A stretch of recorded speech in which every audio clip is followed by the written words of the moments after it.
dans son micro-coin.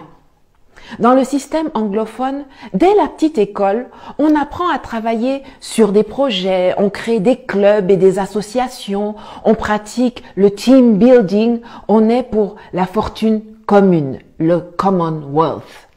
Le système scolaire francophone ne nous apprend pas non plus à défendre une idée ou à débattre. On nous apprend à répéter ce que d'autres ont dit.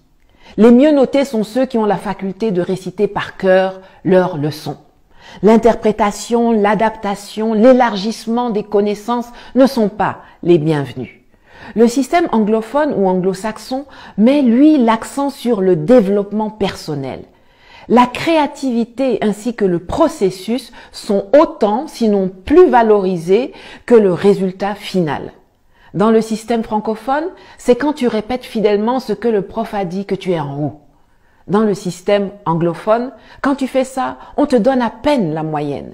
C'est quand tu fais tes propres propositions, quand tu apportes tes idées, quand tu enrichis le sujet avec le fruit de tes recherches que tu as faites sur Internet ou dans des livres, c'est là qu'on te donne des notes excellentes. Le système francophone nous enseigne que pour avancer, on a besoin de tuteurs, quelqu'un qui va vous prendre par la main, dont vous êtes dépendant.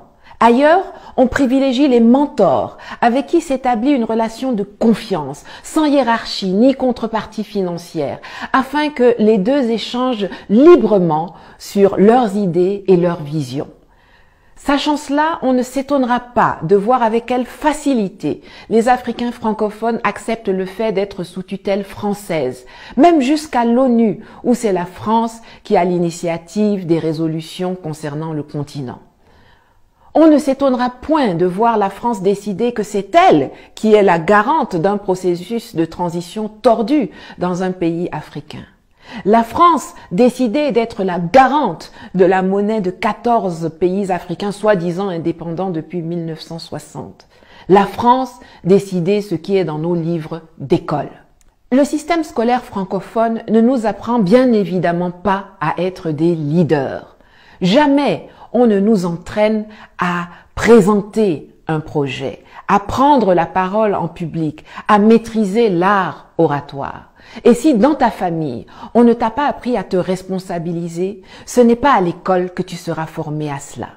Jusqu'au plus haut niveau de l'administration centrale, les effets de ce travers se font ressentir.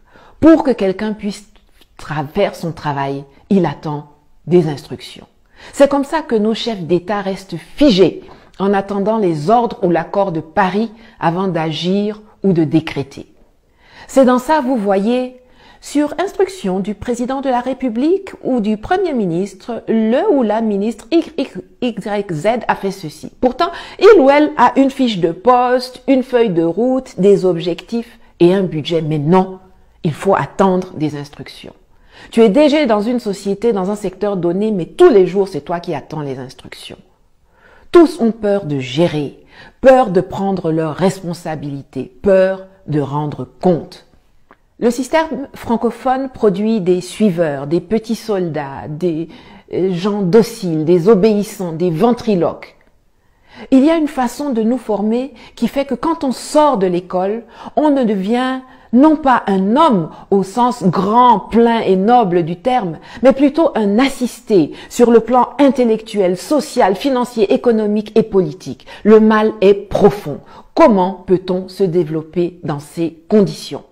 Alors oui, il y a la nécessité de se réapproprier notre histoire. Oui, il faut qu'on apprenne qu'avant Thémis, il y avait Maat, la divinité égyptienne de la justice et de la vérité. Avant La Fontaine, il y avait Ésope.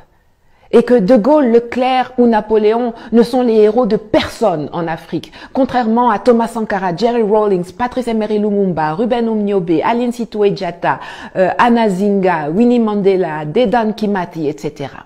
Je vous recommande d'ailleurs la lecture du magnifique ouvrage de Karine Silla, Aline et les hommes de guerre, qui vous fera découvrir ou redécouvrir cette incroyable figure de la résistance sénégalaise, héroïne martyre de la lutte anticoloniale et méconnue dans le reste du continent, qu'est Aline Sitoé Diatta, et je vous mets le lien en commentaire. Alors oui, il faut que nous redéfinissions ce que nous appelons école en Afrique, pour que plus jamais des apatames et des paillotes qui s'enflamment pour un oui ou pour un non transforment nos enfants en torches, les faisant mourir